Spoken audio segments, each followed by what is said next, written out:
Hello everyone. मैं Rakesh master सेतु पर आपका हार्दिक स्वागत करता हूं। दोस्तों, जैसा कि आपको पता है, हमने हमारे यूट्यूब चैनल का नाम चेंज कर दिया है। आपका मैथ्स विद राकेश छोकर से मास्टर सेतु कर दिया है। ये मैं कुछ वीडियो में बताता रहूंगा आपको, ताकि कंफ्यूजन ना रहे आपको। साथ में बता दूं आपको, केवीएस एनवीएस के टायर 1 की एग्जाम डेट आ गई है, आपकी 10 और 11 जनवरी है। अभी हमारे पास लगभग 50 दिन है। हम अपने प्रैक्टिस सेशन कर रहे हैं। मैंने पूरे कंसेप्ट की एक प्लेलिस्ट बना दी है। आई होप वो प्लेलिस्ट आप देख रहे होगे। Numerical ability maths for KVS NVS 2025 tier 1 आप प्लेलिस्ट सेक्शन में देख सकते हैं, अगर ये वीडियो आप पहली देख रहे हैं। उसमें लास्ट वीडियो से देखना शुरू करना है आपने। पहले जो भी आपके न्यूमेरिकल एबिलिटी के टॉपिक होते हैं वो पढ़ा रखे हैं। उसके बाद हम प्रैक्टिस सेशन कर रहे हैं। और प्रैक्टिस सेशन में सबसे बेस्ट क्या रहेगा? सबसे बेस्ट रहेगा जो केवीएस के प्रीवियस ईयर पेपर हुए थे आपके जेएसए के 2023 में। वो बिल्कुल यही 20 क्वेश्चन थे आपके न्यूमेरिकल एबिलिटी के। वो मैं 3 पेपर आपको पढ़ा चुका हूँ। आज ये चौथा पेपर है, जो 2 मार्च 2023 शिफ्ट 2 में हुआ था। हम इसका सिर्फ मैथ का सेक्शन हल करेंगे। मैंने अभी तक सिर्फ यूट्यूब चैनल और आपका टेलीग्राम चैनल और आपका जो बोलते हैं उसको व्हाट्सएप चैनल का नाम चेंज किया है। मास्टर सेतु रखा है मैथ्स विद राकेश छोकर की बजाय। लेकिन ऐप फिलहाल अभी उसी नाम से चल रहा है, maths with Rakesh Chhokar. Website भी उसी नाम से चल रही है, mathswithrakeshchoker.com। इसको वेरी सुन चेंज कर दिया जाएगा। उसके बाद मेरे ऐप पर काफी कोर्सेज चल रहे हैं। टायर 1 के लिए आपको कोई भी कोर्स परचेज करने की आवश्यकता नहीं है। मैंने ऑलरेडी एक वीडियो बना दी है कि टायर 1 को क्वालिफाई कैसे किया जाए। क्योंकि आपकी एग्जाम डेट नजदीक है, तो आप उस वीडियो को भी एक बार जरूर देख ले। उसमें आपको सारी क्लियरिटी हो जाएगी। लेकिन अगर आप टायर 2 में मैथ की तैयारी करेंगे, तो उसके लिए मैंने ऑलरेडी कोर्सेज बना रखे हैं। चाहे आप केवीएस एनवीएस टीजीटी की तैयारी कर रहे हैं, चाहे पीजीटी की, ये स्क्रीन पर आपको दिख रहे हैं। विदाउट वेस्टिंग टाइम अपना सेशन शुरू करते हैं। यहाँ पर सारे क्वेश्चन हैं। केवीएस जब पेपर लेता है तो वो सारे क्वेश्चन सिस्टमेटिकली लगाता है। पहले नंबर सिस्टम सिंप्लीफिकेशन के आएंगे, फिर किसी दूसरे टॉपिक के आएंगे, लगातार क्वेश्चन आएंगे। पहला क्वेश्चन आपका सिंप्लीफिकेशन का बोल सकते हैं इसको। इस क्वेश्चन को करने के लिए हमें बोर्ड मास का यूज करना पड़ेगा। और बोर्ड मास आपने 5th क्लास में ही पढ़ रखा है।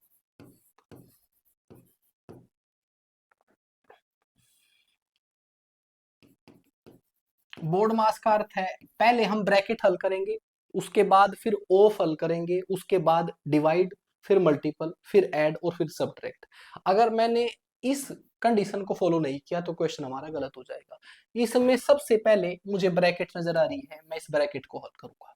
और इस ब्रैकेट में भी मुझे फिर ऑफ ऑफ नजर आ रहा है, इस ऑफ को हल करूंगा। अगर मैं पहले इस डिवाइड को हल कर दूं तो मेरा क्वेश्चन गलत हो जाएगा। तो पहले मैं इस ऑफ को हल करूंगा। ऑफ का मतलब कुछ नहीं होता, मल्टीपल ही होता है। 3 1 जा 3, 2 7 जा 14। अब यहाँ पर डिवाइड लगा हुआ है और इसको मैंने नॉर्मल फ्रैक्शन में चेंज कर दिया, 21/4 आ गया है। अब हम क्या करेंगे, दो फ्रैक्शन को आपस में डिवाइड करना है। या तो ऊपर से ऊपर काट दो, नीचे से नीचे काट दो। अगर आपको कंफ्यूजन रहता है तो आप यहाँ पर मल्टीपल डिवाइड को तो मल्टीपल में चेंज कर दो और इस फ्रैक्शन को पलट दो। 14 ऊपर आ जाएगा और 3 आ जाएगा नीचे। ठीक है, अब इसको हल कर लो। कितने से कट रहा है? 3 से। 3 7 21, 2 से ये आ गया। ठीक है, इसको मल्टीपल करूं तो 49/2। ये यहाँ पर अब देखो, इसको हल किया, यहाँ पर डिवाइड लगा हुआ है और ये है आपका 49/8। ठीक है, अब यहाँ से आगे माइनस है तो मैं इसको तो कंटिन्यू पूरा ही हल कर सकता हूँ। तो 49/8 डिवाइड को मल्टीपल में चेंज किया, 2/49, ये इससे कैंसल और ये 1/4 आ गया है। मैंने ये पार्ट हल कर दिया और इसका आंसर 1/4 आ गया है। अब आइए इधर चलते हैं। इधर भी मैं सबसे पहले देखूंगा ब्रैकेट है नहीं है, ऑफ है कहीं, हाँ यहाँ पर ऑफ है, पहले इस ऑफ को हल करेंगे। तो 2/5, इसका मतलब है मल्टीपल, ये 5/4 है तो ये से कैंसल आउट, ये 1/2 आ गया। इसको हल करके 1/2 आ गया। अब मैं इसको लिखूंगा 1/4, 3/4। अब इसको जब मैंने हल किया तो 1/2 आ गया है, तो डिवाइड को डायरेक्ट मल्टीपल में चेंज किया और 2/1 ले लिया। अब इसको हल कर लो। इसको हल कर रहा हूं तो मैं ये आ गया 3/8 आ गया। मैंने इसको हल किया तो 3/8 आ गया।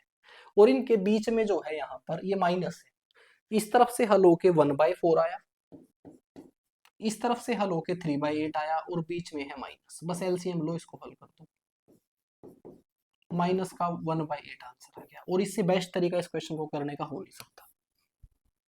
ठीक है जी, बस मुझे बोर्ड मास को फॉलो करना है। ऐसा आप यहां से हल करने मतलब जाना स्टार्टिंग से, बस एज पर योर रिक्वायरमेंट आपने इसको हल करना है। मुझे ऐसा लगता है आपको समझ आया होगा। ऐसा क्वेश्चन आपके एग्जाम में डेफिनेटली आपको मिलेगा, मैंने सारी शिफ्टों में एक क्वेश्चन ऐसा कराया है। The largest number which divides these three number leaving the remainder 7 in each case each. आपको ये बताया गया कि एक बड़े से बड़ी संख्या इन तीनों संख्याओं को अगर भाग करती है तो हर सिचुएशन में 7 शेष बचता है, तीनों केसेस में 7 शेष बचता है। तो वो सबसे बड़ी संख्या बताओ क्या है। उस सबसे बड़ी संख्या से अगर मैं इनको भाग करता हूं तो 7 शेष बचता है। अगर सभी में से 7 घटा दूं तो वो सबसे बड़ी संख्या इनको पूरा पूरा भाग करेगी। तो पहली में से 7 घटाए 63, दूसरी में से 7 घटाए 105, तीसरे में से 7 घटाए 210। अब वो जो बड़ी से बड़ी संख्या है ना, वो इन तीनों संख्याओं को पूरा पूरा भाग करती है। एचसीएफ की डेफिनेशन क्या होती है? हमारी एचसीएफ की डेफिनेशन भी यही होती है। वह बड़ी से बड़ी संख्या जो दी गई संख्याओं को पूरा पूरा भाग कर दे, वो हमारा एचसीएफ होती है। इसका मतलब क्वेश्चन में यहां से आगे आपको एचसीएफ निकालना है, महत्तम समाप्त अपवर्त्य। कैसे निकालते हैं? डिफरेंस मेथड से निकालते हैं। डिफरेंस मेथड क्या कहता है? जिन दो संख्याओं के बीच कम से कम अंतर है, कम से कम डिफरेंस है, वो ले लो। इन दो संख्याओं के बीच मुझे कम से कम डिफरेंस नजर आ रहा है, वो मैंने ले लिया।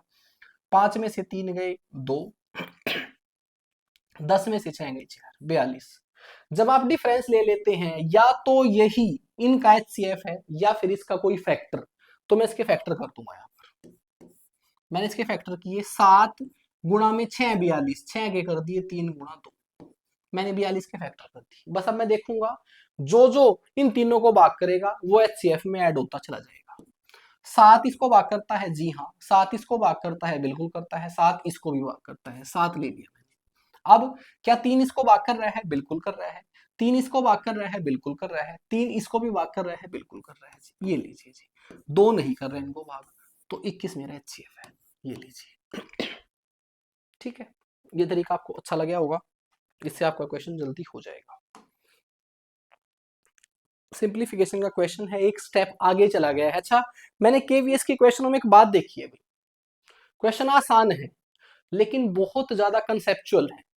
आपको कंसेप्ट का सही नॉलेज होना चाहिए, बिल्कुल ऐसे हल्के क्वेश्चन नहीं, अच्छे क्वेश्चन आपको समझ होनी चाहिए। तो इस क्वेश्चन को ध्यान से समझिए। जब मैं आपको एक सिंपल तरीका बताता हूं, जब एक ही वैल्यू आपको बहुत बार दिखे ना, तो उसको कोई वेरिएबल मान लिया करो, ताकि आपको क्लियरिटी हो कि एक्चुअल में लिखा क्या है। मुझे 2 वैल्यू बार बार नजर आ रही है, तो मैंने इसको ए मान लिया। मैं ऊपर लिखूंगा तो दिखेगा ना, हाँ। मैंने इसको ए मान लिया और इसको बी मान लिया। अब ये जहां पर लिखे हुए हैं वहां पर ए और बी सब्सिट्यूट कर दो। ये हो जाएगा जी ए क्यूब, ये हो जाएगा बी क्यूब। ये इसको हल कर लेते हैं। डिवाइड 1:6/9। आपको पता है अगर बार होती है तो डेसिमल के बाद जितने अंकों के बाद बार होती है उतनी हम 9 करते हैं। इसको हम हल कर लेंगे बाद में। ये लो, ये आ गया है आपका 3 1 जा 3 प्लस 2 5/3 आ गया है। ये लीजिए। अब इसको मैंने ए मान रखा है ए स्क्वायर, इसको बी मान रखा है बी स्क्वायर, लेकिन मैं यहां देख रहा हूं तो मुझे बी तो नजर आ रहा है लेकिन ए नजर नहीं आ रहा। ये आपको कंफ्यूजन पैदा, ऐसे क्वेश्चन में कंफ्यूजन पैदा करने के लिए आपको दिया जाता है। आप देखेंगे यहां पर इसमें से 4 अलग दे दिया, ये एक्चुअल में पूरा ए है, ये वैल्यू पूरी ए है। अगर मैं इन दोनों को मल्टीपल करूं तो ए आ जाएगा। देखो 4 3 12, 6 4 24 और 1 25, 4 चौके 16 और 2 18, 4 दूनी 8 और 1 9। कहने का मतलब ये ए है पूरा और ये बी है, तो आगे दे रखा है माइनस ए बी। ये सिर्फ कंफ्यूजन पैदा करने के लिए दे रखा था। अब एक आपको फार्मूला याद होगा, क्या है फार्मूला कि ए की क्यूब प्लस बी की क्यूब बराबर होता है A plus B into A square plus B square minus A B. इसको अगर मैं इधर ले आऊं तो A cube plus B cube A square plus B square minus A B होता है। तो ये सेम फॉर्म मुझे यहां नजर आती है और ये किसके बराबर हो जाएगी? ए प्लस बी के बराबर हो जाएगी। ये इस फॉर्म की बात कर रहा हूं, ये बिल्कुल सेम है। और ये किसके बराबर होती है, a प्लस बी के बराबर होती है। तो इसकी जगह आ जाएगा a प्लस बी, और इस डिवाइड को मल्टीपल में चेंज करने के लिए 3 ऊपर चला जाएगा और 5 आ जाएगा नीचे। ठीक है जी। अब a प्लस बी कितना हो जाएगा, a प्लस बी जोड़ो, इन दोनों को जोड़ेंगे तो 10 आ जाएगा ये। तो आंसर आपका 6 आ गया है। तो इसमें दो बातें नहीं है। पहला, नीचे डायरेक्टली ए नहीं दिया, एक कंफ्यूजन। दूसरा, इसके साथ ये डिवाइड में एक वैल्यू और दे दी ताकि आपको ये डायरेक्टली नजर ना आए। ऐसे क्वेश्चन अच्छे होते हैं, ध्यान से समझने चाहिए। ये कुछ ऐसा ही क्वेश्चन है, बस सेम ही क्वेश्चन रिपीट कर दिया है आपने। ऐसे ही जहां पर एक वैल्यू बहुत बार दिख रही है, इसको मैंने ए मान लिया, इसको मैंने बी मान लिया। लिखो बस a माइनस बी का square minus a plus B का square divide by A B. अब ये फार्मूला है, ऊपर वाला बराबर होता है -4 ए बी के, डिवाइड में ए बी से ए बी कैंसिल, आंसर -4 आ गया है। अब हो सकता है ऊपर से -4 ए बी कैसे आया, आपको समझ ना आया हो तो हल कर लीजिए। a माइनस बी का square, A square plus B square -2 A B. अब यहाँ प्लस है तो यही सेम टर्म लिखी जाएंगी, प्लस में लिखी जाएंगी, लेकिन बाहर माइनस है तो सारी माइनस की हो जाएंगी। ये लीजिए, बस आपको समझाने के लिए लिख रहा हूं। ये इससे कैंसिल, ये इससे कैंसिल, ये जुड़ गई है, तो -4 A B divide by A B, और आंसर आ गया आपका -4। एक चीज बताऊंगा, मैं ना तो टाइम वेस्ट करता हूं प्रैक्टिस कराते टाइम पर, और ना ही हवा में बातें करता हूं। ऐसा नहीं कि मैं क्वेश्चनों को हर छोटे छोटे स्टेप याद करके आऊं और यहाँ पर बिना लिखे आपको क्वेश्चन हल करके दिखाऊं।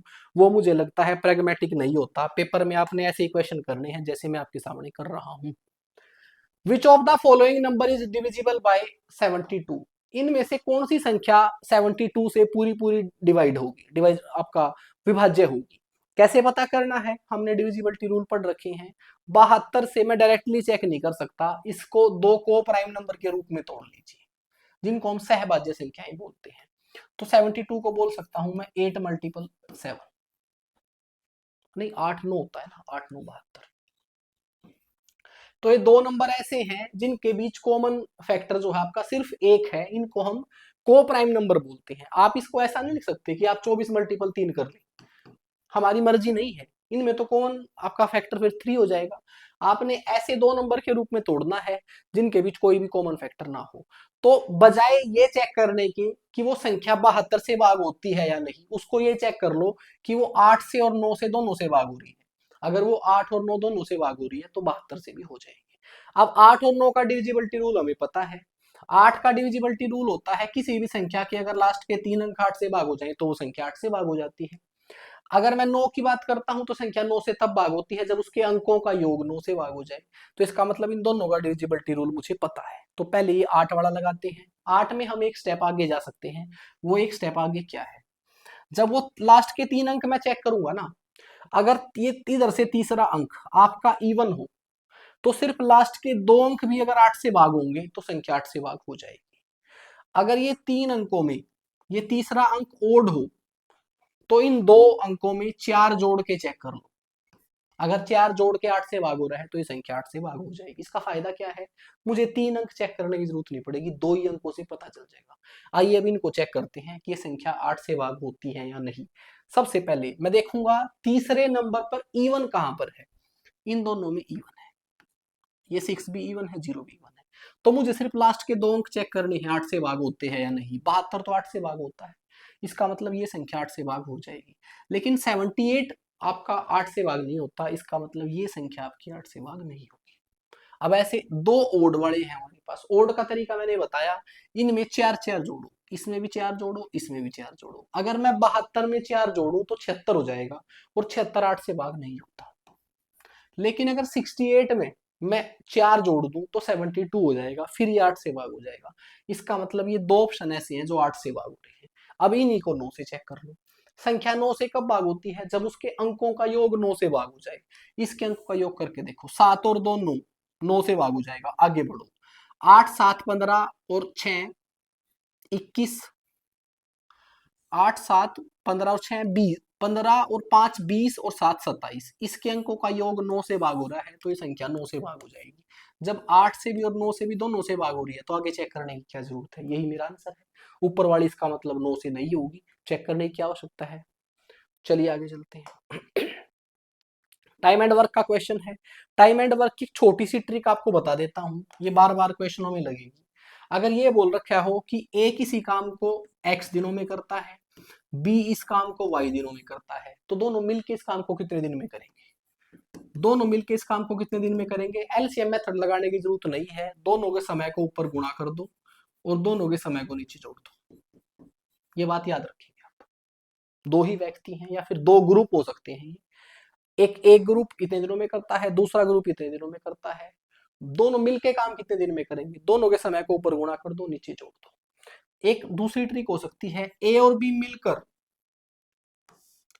ए अकेला काम को करता है x दिनों में, ए और बी मिलकर करते हैं y दिनों में, बी अकेला कितने दिन में कर देगा, दोनों के समय को ऊपर गुणा कर दो, दोनों के समय का नीचे अंतर ले लो।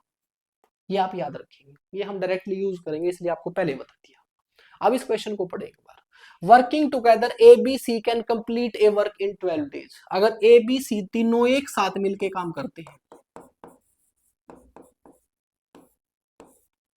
12 दिनों में कर देते हैं, तो सबसे पहले तो हमें टोटल वर्क मानना होता है।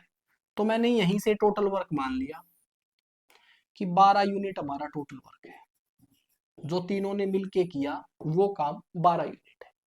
आगे बोला, आप ये कहोगे कि यही मान दिया आपने, यहां इसलिए मान लिया क्योंकि आगे किसी का समय नहीं दे रखा, इंडिविजुअली किसी का समय नहीं दे रखा है। All the three work together for 2 days. फिर ऐसे क्वेश्चन में हम ऐसे एक लाइन लगा लेते हैं। मैंने ये मान लिया कि ये टोटल वर्क है 12 यूनिट, ये टोटल वर्क है आपका 12 यूनिट। इसमें से ये बताया कि उन्होंने तीनों ने काम किया 2 दिन के लिए। अगर वो तीनों मिलकर एक काम को 12 दिन में करते हैं और उस काम को मैंने 12 यूनिट मान लिया, तो इसका मतलब वो एक दिन में 1 यूनिट काम करेंगे। तभी तो 12 दिन में 12 यूनिट काम किया होगा जब एक दिन में 1 यूनिट किया होगा। तो तीनों बंदे मिले और 2 दिनों तक काम किया। अगर 2 दिनों तक काम किया तो कितना काम किया होगा? एक दिन में 1 यूनिट करते हैं, वो 2 यूनिट काम कर दिया।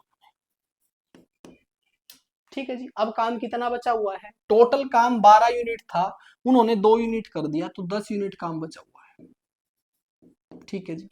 आगे बोला गया एंड सी लेफ्ट, और फिर सी ने काम छोड़ दिया, तो इसका मतलब आगे ए और बी ने ही कंटिन्यू किया सिर्फ। ठीक है जी। The remaining work has completed by A and B together in 15 days. फिर ये 15 दिनों में उन्होंने दोनों ने मिलकर किया काम को। ठीक है जी। आपसे पूछा in how many days C alone complete the original work. पूरे काम को सी अकेला कितने दिन में करेगा? अब देखो, यहां से आपने एक बात समझनी है। मुझे पता है 2 दिन में 2 यूनिट काम हुआ है, और इस 10 यूनिट काम को ए और बी ने 15 दिन में किया है। ए और बी पूरे काम को कितने दिन में करेंगे, ये निकालना है मुझे। मैं ये कहूंगा कि 10 यूनिट काम उन्होंने किया 15 दिन में। अच्छा, 2 यूनिट कितने दिन में करेंगे? दोनों तरफ 5 से भाग कर दिया, 2 यूनिट काम करेंगे 3 दिन में। टोटल काम है मेरा 12 यूनिट, दोनों तरफ 6 से गुणा कर दिया। तो मुझे एक चीज पता चली कि वो 12 यूनिट काम 18 दिन में करते हैं। मुझे ये पता चल गया कि ए और बी अगर मिलके उस काम को करेंगे ना, तो 18 दिन में कर लेंगे। तो ये तो हमारी ये वाली ट्रिक यूज हो सकती है। कैसे? ए बी और सी तीनों मिलके तो काम को 12 दिन में कर रहे हैं, इनमें से ए और बी 18 दिन में कर रहे हैं, तो इनको मैंने x मान लिया, इसको मैंने y मान लिया, ये मुझे x दे रखा है। ऐसे समझो x और y मिलके काम को तो 12 दिन में कर देते हैं, और x काम को 18 दिन में कर रहा है। y काम को कितने दिन में करेगा, या फिर c काम को कितने दिन में करेगा? दोनों के समय को ऊपर गुणा कर दो और नीचे दोनों के समय का अंतर ले लो, जो कि 6 है। तो 6 दूनी 12 और 18 दूनी 36। सी अकेला काम को 36 दिन में कर देगा, और ये आपका आंसर है। ठीक है, आई होप आपको समझ आया होगा। थोड़ा सा अच्छा क्वेश्चन था, 2-3 चीजें यूज हुई इसमें। ए बी सी तीनों मिलकर काम को 12 दिन में करते हैं, इसका मतलब मैंने टोटल काम 12 यूनिट मान लिया और वो तीनों एक दिन में 1 यूनिट काम करते हैं। फिर बताया गया उन्होंने मिलकर सिर्फ 2 ही दिन काम किया। अगर तीनों ने मिलकर सिर्फ 2 ही दिन काम किया तो 2 यूनिट किया होगा, क्योंकि एक दिन में 1 यूनिट करते हैं। तो उन्होंने 2 दिन में 2 यूनिट काम कर दिया। तो काम कितना बचा हुआ है? टोटल 12 यूनिट था, 10 यूनिट बचा हुआ है। 2 दिन काम करके फिर सी ने काम छोड़ दिया, बचा हुआ काम ए और बी ने किया। कितने दिन में किया? 15 दिन में किया। अब इस काम का हिस्सा ए और बी ने 15 दिन में किया, तो मैं पता कर सकता हूं कि ए और बी पूरे काम को कितने दिन में करेंगे। कैसे? मैं ये कहूंगा भाई 10 यूनिट काम किया 15 दिन में, दोनों तरफ 5 से भाग किया, 2 यूनिट काम करेंगे 3 दिन में, दोनों तरफ 6 से गुणा किया, 12 यूनिट काम होगा 18 दिनों में। और 12 यूनिट काम ही कुल काम था। तो मुझे ये पता चला ए और बी मिलके काम को 18 दिन में कर सकते हैं। मेरे से पूछा था सी अकेला काम को कितने दिन में करेगा। ये वाली ट्रिक हमने यूज की। क्या किया? इसको मान लिया एक्स, इस ग्रुप को ए और बी को एक्स मान लिया और सी को वाई। एक्स प्लस वाई मिलके काम को 12 दिन में करते हैं, एक्स अकेला 18 दिन में करता है, वाई यानी कि सी कितने दिन में करेगा। दोनों के समय को ऊपर गुणा कर दिया और दोनों के समय का अंतर ले लिया, आपका आंसर आ गया है। अगला क्वेश्चन भी टाइम एंड वर्क का ही है।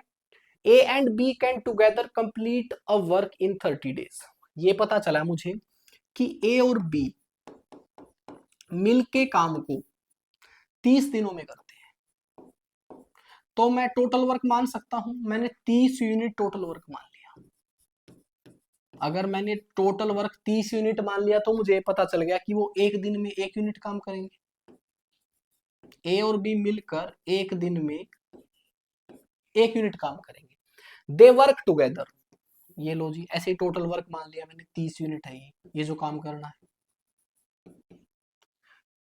They work together for 20 days, दोनों ने मिलके काम शुरू किया और 20 दिनों तक किया। यहां ले लेते हैं, इसको बड़ा सा कर दिया ये लोग। 20 दिनों तक दोनों ने काम किया। ठीक है जी, 20 दिनों में कितना काम करेंगे? दोनों मिलके एक दिन में 1 यूनिट करते हैं, तो 20 दिन में 20 यूनिट काम कर दिया उन्होंने। ठीक है जी। बी लेफ्ट, फिर बी ने काम छोड़ दिया, तो इसका मतलब आगे ए ने किया। फिर then remaining work was completed by A alone in next 20 days. अगला काम भी 20 दिनों में खत्म हो गया फिर, लेकिन ए ने अकेले ने किया। कितना काम बचा हुआ है? 30 यूनिट था, 20 यूनिट हो चुका है, 10 यूनिट काम किया। तो आपसे पूछा है then A alone finish the whole work in. A अकेला काम को कितने दिन में करेगा? आप सिंपली बताओ। ए ने 10 यूनिट काम 20 दिन में कर दिया, तो 30 यूनिट काम कितने दिन में करेगा? टोटल काम कितने दिन में करेगा? दोनों से 3 से गुणा कर दो, 30 यूनिट काम 60 दिन में कर देगा। ये आपका आंसर आ गया। वो ये कह रहा है कि ए ने 20 दिनों में 10 यूनिट काम किया, टोटल काम 30 यूनिट था, दोनों तरफ 3 से गुणा कर दिया, 30 यूनिट काम 60 दिन में कर देगा। ए का ही पूछा है, बी का पूछता तो थोड़ा ज्यादा लिखना पड़ता। एवरेज का क्वेश्चन है। मैंने एक बात नोट की है, एवरेज के क्वेश्चन थोड़े अच्छे आए हुए हैं, बाकी क्वेश्चन थोड़े आसान हैं, लेकिन जो आपके एवरेज के क्वेश्चन है वो ठीक ठाक है। क्वेश्चन पढ़िए एक बार।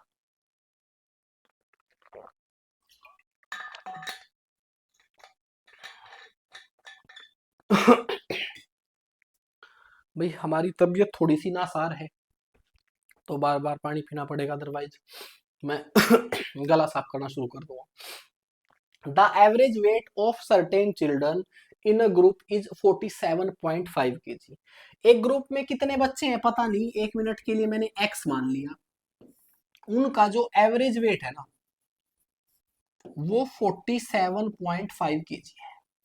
पहले तो इसका अर्थ समझे, इसका अर्थ क्या समझ सकते हैं हम अपनी तरफ से ये मान लेते हैं, अगर x बच्चे हैं और उनका एवरेज वेट 47.5 kg है, तो सारे बच्चों का वजन मैं 47.5 kg मान सकता हूँ, कोई दिक्कत नहीं है। अगर उनका एवरेज वेट है ना ये, तो सभी का वेट इतना ही मान सकता हूँ। When 3 children of average weight 55 kg join the group, क्या हुआ?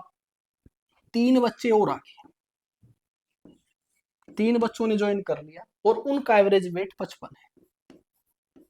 अब यहां पर समझने वाली बात क्या है?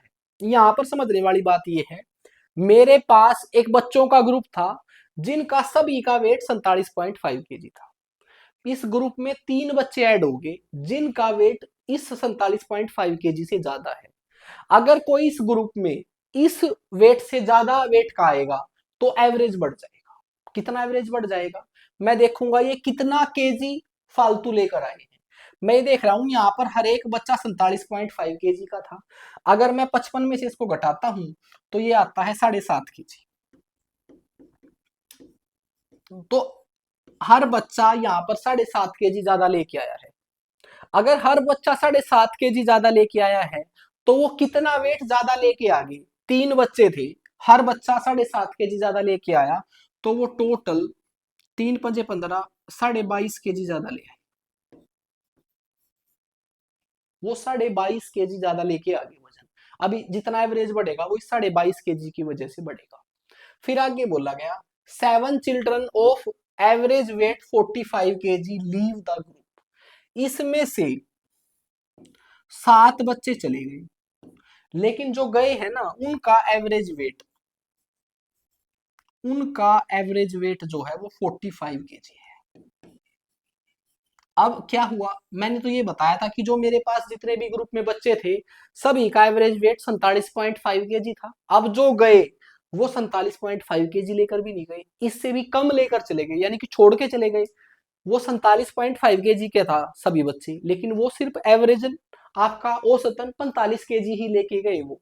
तो इसमें से अगर मैं डिफरेंस करता हूं तो वो सभी 2.5 2.5 केजी छोड़कर चले गए। और ये भी जुड़ेगा, ये भी हमारे पास फालतू है क्योंकि वो छोड़ के चले गए।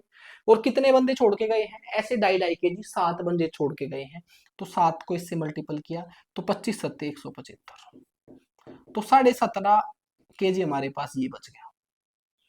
ठीक है, तो अब मेरा टोटल वेट कितना बढ़ गया है?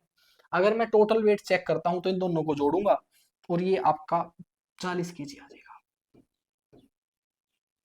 तो 40 केजी वजन ज्यादा हो गया है। क्यों हुआ है? ग्रुप में 3 बच्चे नए आए हैं और 7 बच्चे चले गए। क्वांटिटी कितनी बच गई? ग्रुप में लोग कितने बच गए मेरे पास?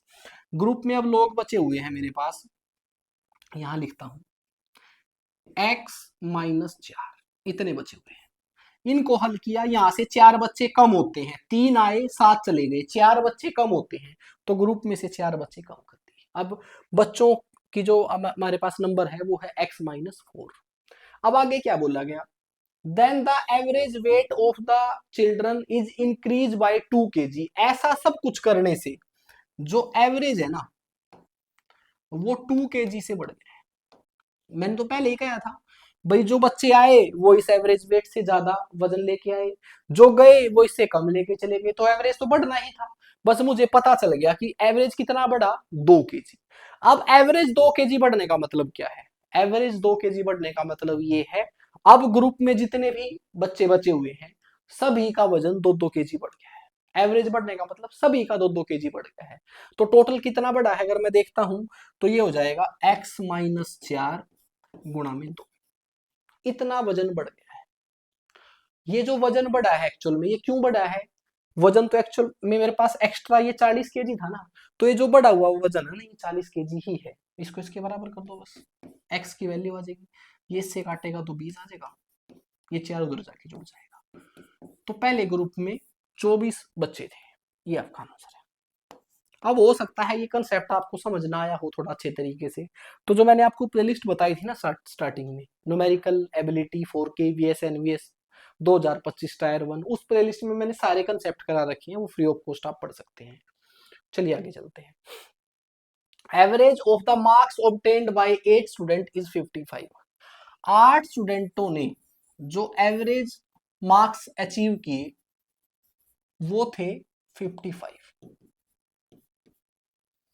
Later on, it was found that one of the students' marks 62 was misread as 26।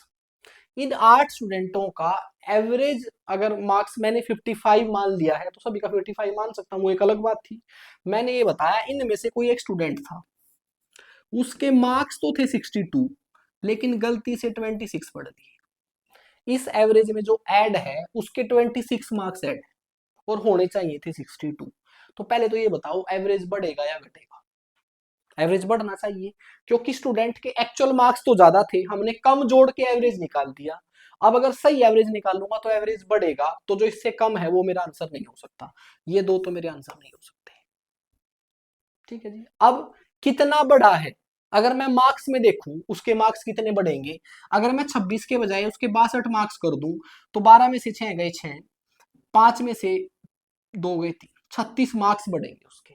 तो क्या मैं एवरेज में डायरेक्ट मार्क्स जोड़ सकता हूं? नहीं जोड़ सकता। अगर मैं ऐसा कर सकता तो पिछले क्वेश्चन में मैं क्या करता, इस एवरेज में 40 केजी जोड़ देता मैं। नहीं, एवरेज में मैं ये वजन नहीं जोड़ सकता। एवरेज में एवरेज जुड़ेगा, वजन में वजन जुड़ेगा। ऐसे यहां पर मार्क्स में मार्क्स जुड़ेंगे,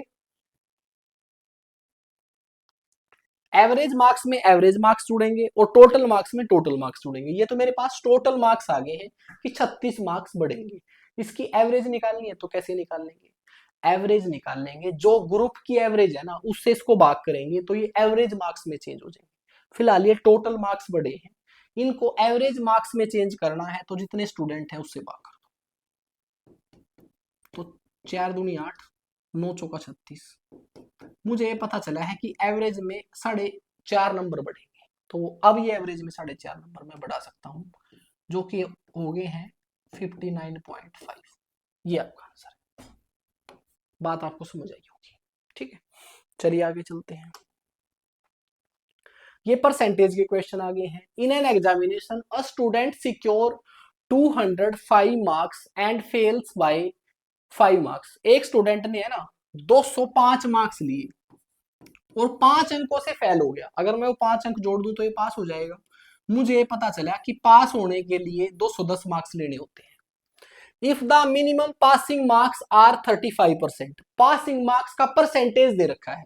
पासिंग मार्क्स है 210 और परसेंटेज में चाहिए 35%, तो मैं ये कह सकता हूं कि 35% की वैल्यू जो है वो 210 मार्क्स है। फाइंड द मैक्सिमम मार्क्स, कुल पेपर कितने का था वो निकालना है। 35% की वैल्यू 210 है तो 100% की वैल्यू निकाल दो। मैंने दोनों तरफ 7 से भाग कर दिया, तो 5% की वैल्यू आ गई 30। दोनों तरफ 20 से गुणा कर दिया तो 600 मार्क्स आ गए हैं 100%, और 100% ही हमारे मैक्सिमम मार्क्स होते हैं। ये आपका आंसर आ गया है, ये लीजिए। ठीक है, चलिए आगे चलते हैं। 40% of candidate in an examination were girls. एक एग्जाम में 40% लड़कियां हैं। एक एग्जामिनेशन में 40% लड़कियां हैं, इसका मतलब 60% लड़के रहे होंगे। तो मैं ये बोल सकता हूं टोटल स्टूडेंट अगर मेरे एक्स थे, इसमें से 40% लड़कियां हैं, ये गर्ल्स हैं। एक अलग तरीके से बता रहा हूं आपको। टोटल मैंने स्टूडेंट एक्स मान लिए, उसमें से ये बताया गया कि 40% लड़कियां हैं तो इसका 40% लड़कियां हैं। If 65% of the girls passed and 350 girls failed in the examination. ये बताया गया, ये टोटल लड़कियां हैं। इन टोटल लड़कियों में से 65% तो पास हो गई हैं, तो फेल का परसेंटेज क्या होगा? 35% फेल होगी है, और इस 35% की वैल्यू दे रखी है 350। तो इसका मतलब इन टोटल लड़कियों में से 35% फेल हुई हैं, जिसकी वैल्यू 350 है। तो इसका मतलब इन लड़कियों का 35% निकाल लो और 350 के बराबर कर दो, आपका आंसर आ जाएगा। बस इसको हल कर दो। x 40/100, 35/100 बराबर 350। तो ये 0 से 0 कैंसिल हो गया है। 35 से इसको काटा 10, यहां पर 4 बच गया है। 4 से इसको काटा 20, तो 200 गुणा में 2000, सॉरी 20 नहीं आएगा, 25 आएगा। तो 2500 मार्क्स, 2500 मार्क्स नहीं, 2500 स्टूडेंट थे। टोटल स्टूडेंट पूछे थे आपसे। एक बार दोबारा बताता हूँ। 40% of candidates in an examination were girls. एक एग्जामिनेशन में 40% लड़कियां हैं, इसका मतलब 60% लड़के रहे होंगे। तो मैंने टोटल स्ट्रेंथ एक्स मान ली, उस एक्स का 40% लड़कियां हैं। फिर क्या बोला गया? 65% गर्ल्स पास्ड, एग्जाम में पास होगी हैं 65%, तो इसका 65% अगर पास होगी हैं तो 35% फेल होगी। And 350 girls failed. इस 35% की वैल्यू दे रखी है आपको 350। आगे पूछा गया then what was the number of total candidate. Total candidate तो मैंने एक्स मान रखे थे, एक्स की वैल्यू पूछ रखी है। इसका 35% निकालू तो 350 आएगा। इसका 35% निकाल के 350 के बराबर किया, एक्स की वैल्यू निकाल दी। Avani sold a fan to Amit for ₹4,000 at a loss of 20%। Avani ने, अविन है ये, सॉरी, अविन ने अमित को एक फैन बेचा है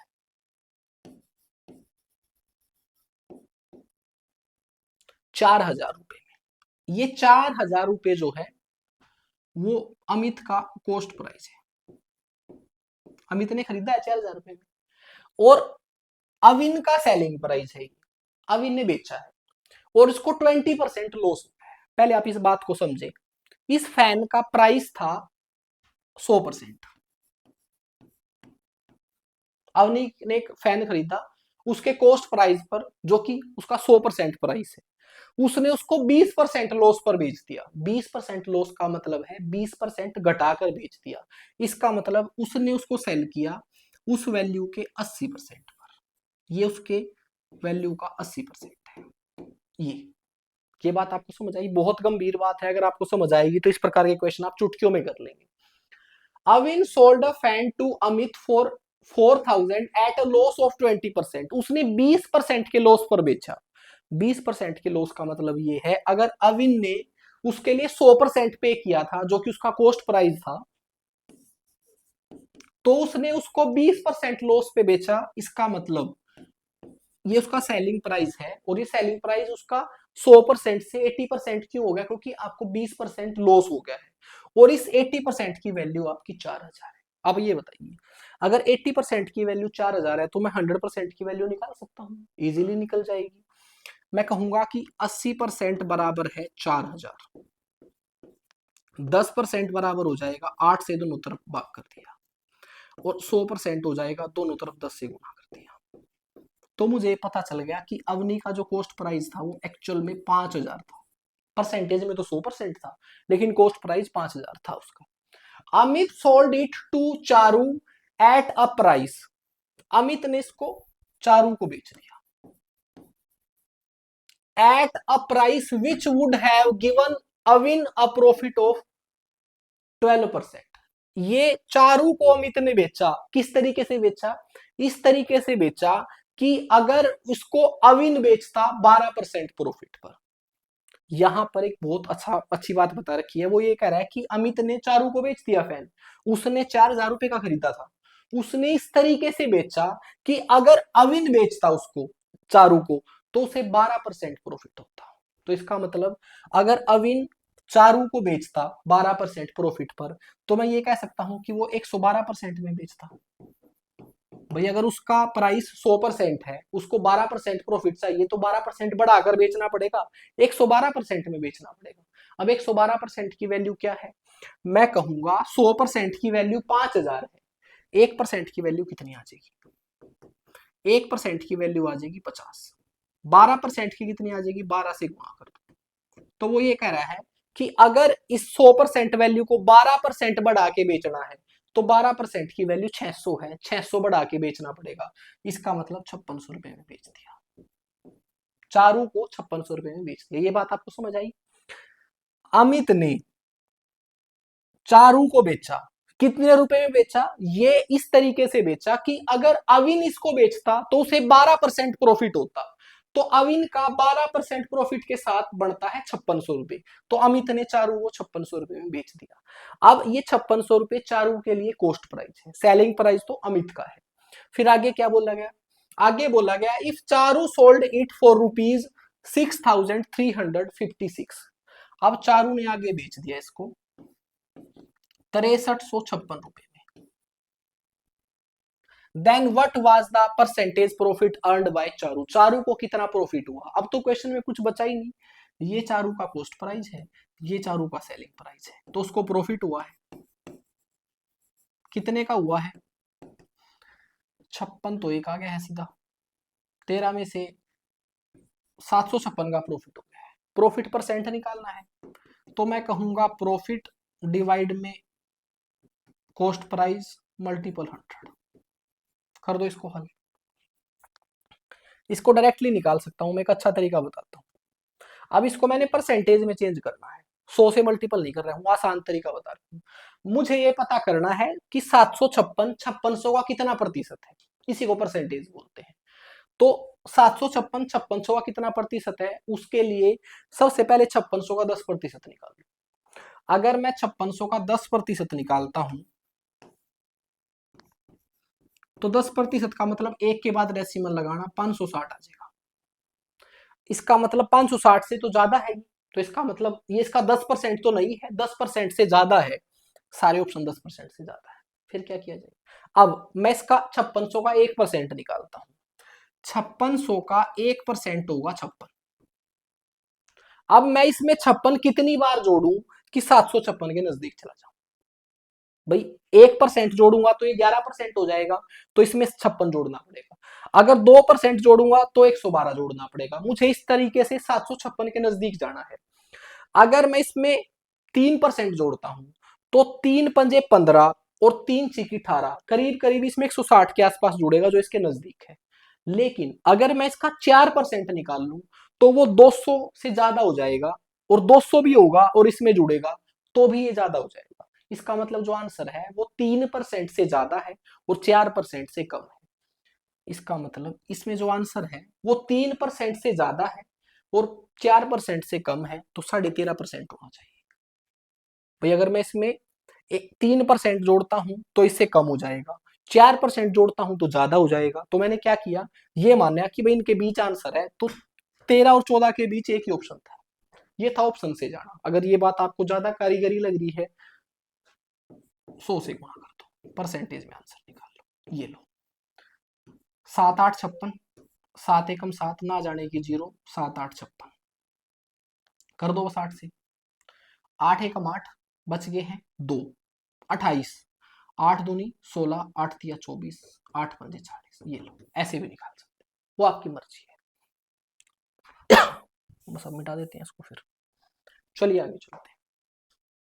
Naresh boat an article for ₹60,000 and sold it at a loss of 20%। भाई नरेश के लिए तो उस वस्तु का प्राइस 100% जो है वो उसका कॉस्ट प्राइस है, जो कि 60,000 दे रखा है। ठीक है, उसने बताया कि नरेश ने इसको सोल्व कर दिया 20% लॉस पे, तो उसने उसको सेल कर दिया एसपी। 20% लॉस का मतलब 20% घटाकर बेच दिया, जो कि 80% आ गया। तो मुझे 80% की वैल्यू निकालनी है। 100% की वैल्यू आपकी 60,000 है, तो 80% की कितनी होगी? 80% की 48,000। कैसे आया है? 100% की वैल्यू 60,000 है, 1% की वैल्यू 600 आ गई है, 2 जीरो से 2 जीरो काट दी। 1% की वैल्यू 600 है, तो 80% की वैल्यू 600 गुणा 80, 48,000। इसका मतलब नरेश ने 60,000 रुपए की चीज 48,000 में बेची। With the amount received from it, उसने इतने में खरीदा था और उसको इतना अमाउंट मिल गया, इस अमाउंट से 48,000 से received from it he boat another article, उसने कोई और चीज खरीद ली 48,000 रुपए की, and sold it at A profit of 25%, फिर उसको 25% प्रॉफिट पर बेच दिया। अब यहां से 25% प्रॉफिट बताओ क्या होगा? 25% प्रॉफिट कैसे निकालूंगा मैं? इसको 25% बढ़ाना है। इसको 25% कैसे बढ़ाऊं? इसका 25% निकाल लो बस। इसको 25% बढ़ाने का तरीका है, इसका 25% निकाल लो। इसका आपका 1% जो है, इसका 25% निकालने का तरीका डायरेक्ट हो सकता है। इसकी फ्रैक्शन बढ़ाई, 1/4 आई, 4 से इसको भाग कर दिया, 12,000 आ गया। तो अगर इसको 25% प्रॉफिट में बेचना है तो 25% बढ़ाकर बेचना पड़ेगा, 12,000 बढ़ा के बेचना पड़ेगा। तो उसने 60,000 में बेच दिया। तो फिर आपसे पूछा आगे, व्हाट वाज हिज गेन और loss in the whole transaction, पूरी ट्रांजेक्शन में उसे क्या प्रॉफिट और लॉस हुआ? कुछ नहीं हुआ। 60,000 रुपए की उसने एक चीज खरीदी थी, आखिर में 60,000 में बेच दी। वो बीच में क्या हुआ उसका कोई फर्क नहीं पड़ रहा, क्योंकि जितने का खरीदा था उसमें अगला सामान खरीद लिया, तो ये बीच वाली ट्रांजेक्शन का कोई मतलब नहीं है। उसने 60,000 में एक सामान खरीदा, आखिर में 60 में बेच दिया, उसको कोई प्रॉफिट कोई लॉस नहीं हुआ। इस बीच वाले मसले का कोई हल नहीं है, ये पैसा तो आया ही नहीं उसके पास, ऐसे समझ ले। बस उसके पास पैसा आया था, उसने वस्तु खरीद के दोबारा बेच दी, उसके पास तो पैसा ये आया आखिर। इतना खरीद, इतने में खरीदा, इतने में बेच दिया, बात बराबर हो गई है। क्या यही एक तरीका है? एक और तरीका होता है, जिसको हम बोलते हैं मल्टीप्लाइंग फैक्टर। बहुत आसान तरीका होता है। मैंने ये मान लिया उस वस्तु का प्राइस एक्स था, उस वस्तु का प्राइस एक्स था, अगर उसने उसको 20% लॉस पर बेच दिया, तो 20% लॉस का, अच्छा एक्स मानने की जरूरत नहीं थी, वैसे ऐसे डायरेक्ट कर सकते थे। उसने उसको 20% लॉस पर बेचा, 20% लॉस की अगर मैं फ्रैक्शन बनाऊं तो 1/5 होती है। अगर मैं उस वस्तु का कॉस्ट प्राइस 5 मानता हूं, 5 यूनिट मानता हूं, और मुझे उसको 20% लॉस में बेचना है, तो 20% की फ्रैक्शन हो जाएगी 1। 5 का 20% 1 होता है, तो 1 घटाकर बेचूंगा तो ये 4 है। ये आपका कॉस्ट प्राइस है, ये आपका सेलिंग प्राइस है। ठीक है जी। फिर क्या किया आगे? फिर जो पैसे प्राप्त हुए उससे उसने एक वस्तु और खरीदी और उसको 25% प्रॉफिट पर बेच दिया। 25% प्रॉफिट की क्या फ्रैक्शन होती है? 1/4 होती है। अगर मैं अब उस वस्तु का कॉस्ट प्राइस 4 मान लूं और मुझे उसको 25% बढ़ाना है, तो 1 बढ़ाना है, तो यानी कि 5 में बेच दिया। इस पूरी ट्रांजेक्शन को आपस में मल्टीपल करो, 1 आ गया, 1/1। कहने का मतलब एक की खरीदी थी, एक में बेच दी, नो प्रॉफिट नो लॉस। ये थोड़ा सा एडवांस तरीका है, बाकी आप ऐसे भी कर सकते हैं। Ages of A and B are in ratio 7:6। A और बी का एज का रेशियो दे रखा है 7:6। ये ए है, ये बी है, and the sum of their ages is 78 years. उनकी एज का जो सम है वो 78 ईयर्स है। तो मैं क्या कर सकता हूं, दोनों की एज निकाल सकता हूं। इस एज को इस रेशियो में बदलो। बदलने का तरीका, इन दोनों को जोड़ो, उसको भाग कर दो, 13 से भाग कर दिया, तो 13×6 = 78। तो 1 यूनिट का मान 6 वर्ष आ गया, 6 से दोनों को मल्टीपल कर दिया। ए की उम्र 42 वर्ष, बी की उम्र 36 वर्ष। आफ्टर 10 ईयर्स, 10 साल के बाद, 10 साल के बाद दोनों में 10-10 वर्ष और जुड़ जाएंगे।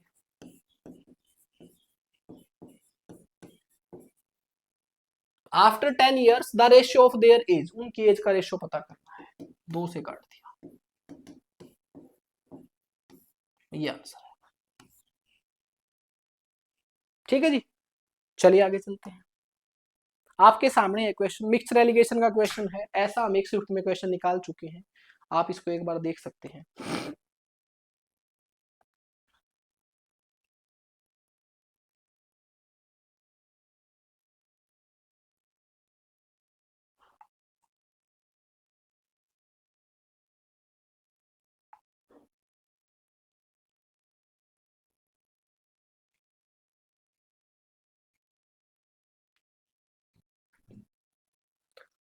Alloy A and B contains zinc and copper in ratio 1:3 and 7:2। दो मेरे पास मिश्रित धातु हैं जिनमें जिंक है और कॉपर है, और उनका रेशियो है 1:3 और 7:2। In what ratio A and B we mixed to get a new alloy C. ये ए था, ये बी है, इन दोनों को किस रेशियो में मिलाया जाए और एक सी एलॉय मिले, in which the ratio of copper and zinc is 1:2। अब यहाँ उल्टा लिख दिया, बाकी तो जिंक एंड कॉपर थे, यहाँ पर कॉपर एंड जिंक लिख दिया आपको कंफ्यूज करने के लिए, तो आप इसको 2:1 लिखेंगे, ऐसे ही लिखें। कॉपर का 1 यूनिट है, जिंक का 2 यूनिट है, जिंक के नीचे जिंक, कॉपर के नीचे कॉपर। क्वेश्चन में लिखा गया था कि दो मिश्रित धातु हैं ए और बी, इनमें जिंक और कॉपर का रेशियो दे रखा है, इन दोनों मिश्रित धातुओं को किस रेशियो में मिलाया जाए कि जिससे नया आपका एलॉय बने, नया मिश्रित धातु बने, उसमें जिंक और कॉपर का रेशियो ये हो। इसको सबसे बेस्ट करने का तरीका होता है एलिगेशन लगाओ आप, या तो जिंक पे लगा लो या कॉपर पे, आपका आंसर आएगा। कैसे बताता हूं, जिंक पे लगा रहा हूं। लगाने का तरीका, सबसे पहले पहली मिश्रित धातु में जिंक कितना है? जिंक है 1 यूनिट, कितने में से, टोटल भाग कितना है? टोटल भाग है 4। ठीक है जी। फिर दूसरे एलओए में जिंक कितना है, 7 भाग है। कितने में से, 7 और 2 9 में से। ठीक है जी। अब जब इनको जिस भी अनुपात में मिलाया गया है, मिलाने के बाद जो तीसरा एलॉय मिला है उसमें जिंक कितना है, 2 भाग है, 2 पार्ट है। कितने में से, 3 में से। ये लीजिए, इसी को हम एलिगेशन बोलते हैं। एलिगेशन बोलते हैं पृथक्करण, अलग करना। ये पहले एलॉय में जिंक है, ये दूसरे में, ये तीसरे में। बस अब आप इसको फ्रैक्शन को हटाओ, यहां से सिंपल नंबर बनाओ, इंटीजर बनाओ। उसके लिए इन तीनों का एलसीएम ले, 4 9 3 का एलसीएम 36 होता है। 36 से तीनों को अपनी तरफ से गुणा कर दिया ताकि ये इंटीजर में कन्वर्ट हो जाए। इससे कोई फर्क नहीं पड़ेगा, ये तो रेशियो ही है। 4 9 36, ये आ गया है 9। 9 4 36, ये आ गया है 28। 3 से 12 दूनी 24, ये आ गया है 24। एलिगेशन क्या कहता है, जो इससे बड़ा है उसमें से इसको घटाओ 4, जो इससे छोटा है इसमें से उसको घटा दो। तो ये जो नीचे आया है वो अनुपात ही आ गया है कि इसको किस अनुपात में मिलाया है। ये हमेशा नीचे वही अनुपात आता है। तो 4:5 में मिलाया है, सॉरी 4:15 में मिलाया है। ये आपका आंसर है। चलिए आगे चलते हैं। ये अगला क्वेश्चन है, इसमें टाइप वाइज क्वेश्चन है, पहले बता चुका हूं आपको। अब ये क्वेश्चन सिंपल इंटरेस्ट का है, एक बार थोड़ा सा दिमाग लगा के हल करने की कोशिश करें।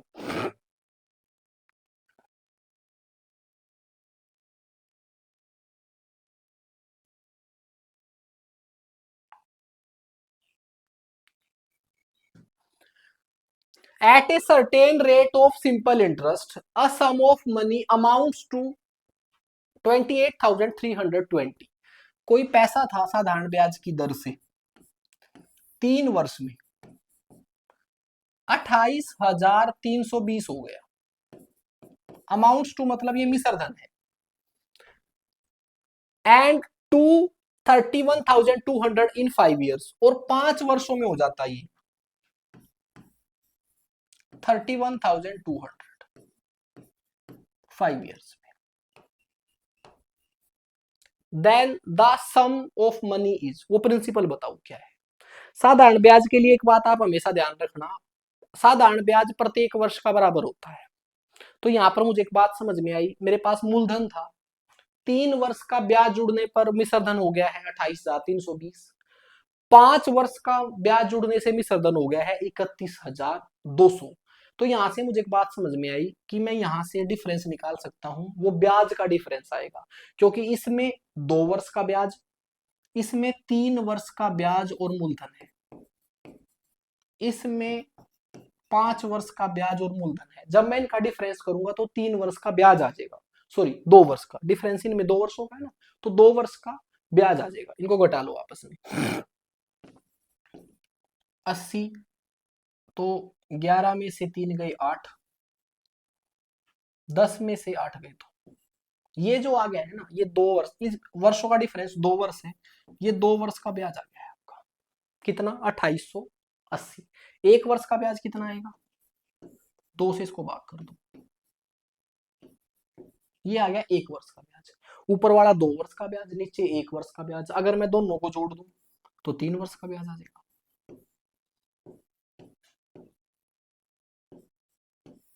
4320। 3 वर्ष का ब्याज जो है वो 4320 है। तो यहां से यहां तक जो ब्याज जुड़ा है वो 4320 जुड़ा है। यहां से यहां तक 4320 रुपए जुड़ा है। अगर वो 4320 घटा दूं तो इधर से मूलधन आ जाएगा 24,000। ये आंसर आपका। ठीक है जी, चलिए आगे चलते हैं। A sum of money doubles itself at a certain rate of compound interest compounded annually in 5 years। आपको ये बताया गया कि कोई पैसा 2 टाइम्स हो जाता है, 2 गुना हो जाता है 5 वर्ष में, और ब्याज आपका कंपाउंडली, आप सॉरी ईयरली कंपाउंड होता है। ईयरली कंपाउंड मतलब एक साल में जितना भी ब्याज बढ़ता है वो मूलधन में जुड़ जाता है। इसको हम बोलते हैं कंपाउंड इंटरेस्ट। फिर आपको आगे बताया गया, इन how many years will it become 16 times, 16 गुना कितने समय में हो जाएगा। जो आपका कंपाउंड इंटरेस्ट का मिश्र धन होता है ना, आपके कंपाउंड इंटरेस्ट का मिश्र धन जिसको अमाउंट बोलते हैं, वो आपका ज्योमेट्रिक प्रोग्रेशन में होता है। ज्योमेट्रिक प्रोग्रेशन में होता है। ज्योमेट्रिक प्रोग्रेशन का मतलब 1 वर्ष का 1 + r/100, ठीक है जी, ये 1 वर्ष का आ गया। 2 वर्ष के में क्या हो जाएगा, 1 + r/100 की पावर 2। 3 वर्ष का, कहने का मतलब इस तरीके से ये जीपी में चलता रहेगा। तो इसका सिंपल तरीका होता है इस क्वेश्चन को हल करने का, अगर वो 2 गुना 5 साल में हुआ है तो अगला 2 गुना भी 5 साल में होगा, उससे अगले 2 गुना भी 5 साल में होगा, उससे अगले 2 गुना भी 5 साल में होगा। तो आप एक तो ऐसे कर सकते हो सेगमेंट बनाकर, 2 टाइम्स हुआ 5 वर्षों में, अगले 2 टाइम फिर 5 वर्षों में, अगले 2 टाइम्स फिर 5 वर्षों में, अगले 2 टाइम्स फिर 5 वर्षों में। तो कितना टाइम हो गया ये, 2 दूनी 4 दूनी 8 दूनी 16, 16 गुना हो गया है जी। कितने टाइम में, 20 वर्षों में। एक तो ये तरीका है, बजाय इतना लिखने के आपने हमेशा ध्यान रखना है 2 गुना 5 वर्षों में हुआ, इस 16 गुना को 2 की पावर में लिख लो। 16 गुना को लिख सकता हूं मैं 2 की पावर 4, 2 की पावर 4, 2 की पावर 1 हुआ है 5 वर्षों में, तो 2 की पावर 4 कितने में होगा, 4 को इससे गुणा कर दो 20 वर्षों में। और ये ट्रिक कहीं से नहीं आई, बस इस तरीके से आई है। तो 20 वर्षों में पैसा आपका 16 गुना हो जाएगा। चलिए जी आगे चलते हैं। 2 equal amounts were invested respectively at a rate of 15% और 18%। एक सेम अमाउंट, एक बराबर धन, दोनों को मैंने पी मान लिया, एक को 15% इंटरेस्ट पर दिया, दूसरे को 18% इंटरेस्ट पर दिया, और आपका जो सादा ब्याज जो है वो सिंपल इंटरेस्ट है। If the total annual interest, यहां से जो टोटल इंटरेस्ट मिला is equal to 3,300, then each of the these equal investment is, वो सेम धनराशि कितनी थी, कैसे निकाल लेंगे आप, ऐसे समझेंगे यहां पर समय का कोई जिक्र नहीं है, समय के बारे में कोई बात नहीं कर रखी, तो 1 वर्ष मान लेंगे हम अपनी तरफ से। इसका ब्याज 15% और इसका ब्याज 18%, धन तो सेम है, तो टोटल ये ब्याज 33% हो गया भाई। पी का 15% और इस पी का 18% जोड़ूंगा तो पी का ये 33% आ जाएगा, और इसकी वैल्यू कितनी है, 3300 है। तो यहां पर इस परसेंटेज को अगर हटा दूं तो 33/100 आ जाएगा, ये इससे कैंसिल हो गया, 100 आ गया, ये उधर जाके गुणा हो गया। पी की वैल्यू 10,000 की है, ये लीजिए। इसमें अगर समय भी दे रखा होता तो भी कोई दिक्कत नहीं होती, उससे भी हम हल कर लेते हैं, लेकिन समय का कोई जिक्र नहीं है। टाइम स्पीड डिस्टेंस का क्वेश्चन है, a 120 metre long train cross a 155 metre long platform in 22 seconds, the speed of the train in kilometre per hours. देखिए, जब भी कोई ट्रेन मीटर में दूरी तय करती है तो उसको अपनी भी दूरी पार करनी होती है। जैसे कि प्लेटफॉर्म भी लगभग कुछ मीटर्स में है और उसकी खुद की लंबाई भी कुछ मीटर्स में है, तो वो ट्रेन उसको तभी पार करेगी जब उसका आखिरी डब्बा उस प्लेटफॉर्म के छोर से आगे निकल जाएगा। तो जब कोई ट्रेन मीटर्स में दूरी पार करती है तो हमेशा ध्यान रखेंगे उसमें वो अपनी दूरी भी पार करती है। तो एक्चुअल में ट्रेन ने डिस्टेंस कितना पार किया, 120 मीटर की तो वो लंबी थी और 155 मीटर का प्लेटफॉर्म था, तो उसने टोटल दूरी 275 मीटर पार की। कितने समय में की, तो 22 सेकंड में की। अगर मैं स्पीड निकालूं तो स्पीड का फार्मूला होता है डिस्टेंस अपॉन टाइम, तो ये आ गई उसकी स्पीड, लेकिन ये स्पीड आई है मीटर पर सेकंड में, मीटर पर सेकंड में। आंसर पूछा है किलोमीटर पर आवर में, वो छोटी सी बात आपको याद है, इसको किलोमीटर पर आवर में चेंज करना है तो 18/5 से गुणा करना होता है, इसको हल कर दो। 11 दूनी 22, 11 दूनी 22, 11 पंजे 55, 2 9 18, 5 5 25, 9 5 45, तो 45 किलोमीटर पर आवर आपकी स्पीड आ गई है। ये आपका आंसर है। ठीक है जी। चलिए जी, एक लास्ट क्वेश्चन और है, इसको देखिए। A man rose 750 meter against the stream in 11:1/4 minutes. एक आदमी जो है धारा के विरुद्ध तैरता है और वो 750 मीटर की दूरी तय करने में 11 सही 1/4 मिनट लेता है। जो धारा के विरुद्ध होता है उसको इंग्लिश में अपस्ट्रीम्स बोलते हैं। वो अपस्ट्रीम जा रहा है, उसकी स्पीड निकाल सकता हूं मैं डायरेक्टली। स्पीड कैसे निकलेगी? उसने डिस्टेंस, अच्छा जब वो धारा के विरुद्ध जा रहा है तो इसमें एक्चुअल में फंडा क्या है?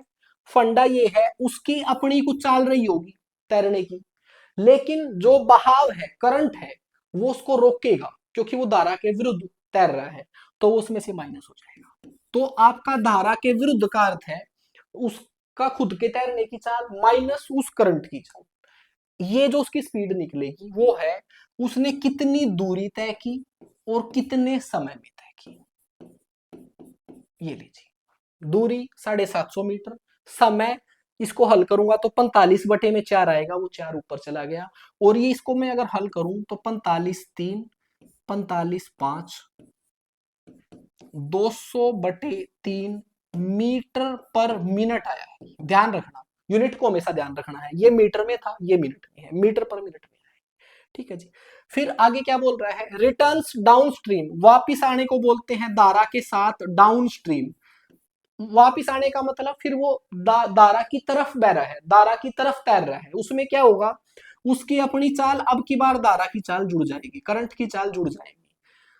Down stream to the straight point in 7:1/2 minutes. अब वो वापिस आ गया है उतनी ही दूरी को तय करके 7.5 मिनट में।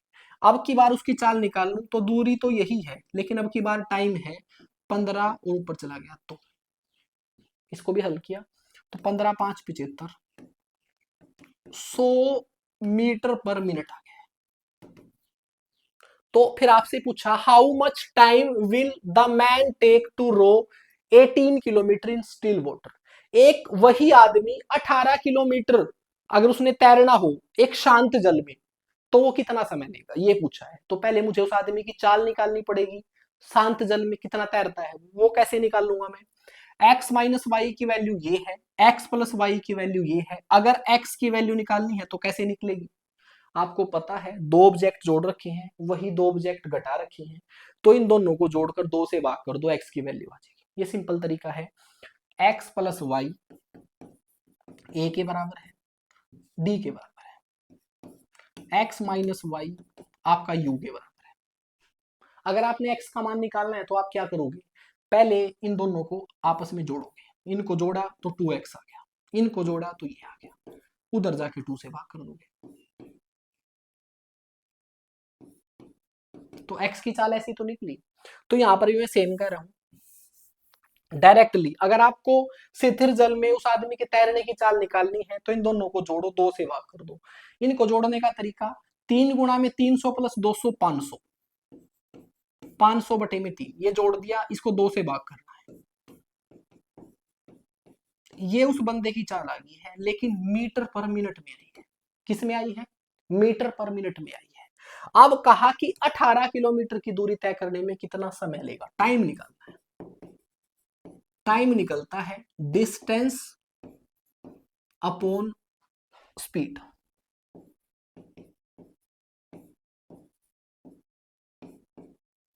एक छोटी सी समस्या है टाइम निकालने में।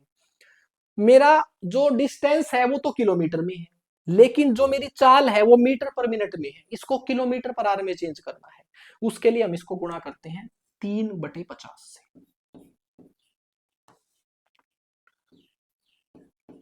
अब ये किलोमीटर पर आवर में चेंज हो गया, ये इससे कटेगा तो 5 5 25, ये इससे कटेगा तो ये, तो 18/5 इतने घंटे लगे आपके। इसको अगर मैं डेसिमल में चेंज करूं तो 3.68 संख्या है और ये आपका आंसर है। ये लीजिए जी। बहुत अच्छा क्वेश्चन था। केवीएस बड़े सिस्टमेटिकल वे से पेपर लेता है, मुझे बड़ा अच्छा लगता है कि जब वो टॉपिक वाइज क्वेश्चन डाल के आपसे पूछता है तो आपको एक एग्जैक्ट आइडिया रहता है कि आप कौन से टॉपिक के क्वेश्चन निकाल रहे हो। तो चलिए दोस्तों, करीब करीब आपका 1 घंटा हो गया है, बहुत आराम से कराता हूं मैं। इसी तरीके से हम सारी शिफ्ट करेंगे, उसके बाद दोबारा कंसेप्ट भी सीखेंगे। 10-11 जनवरी तक मैं यूट्यूब पर ही आपको कंप्लीट मैथ पढ़ा दूंगा।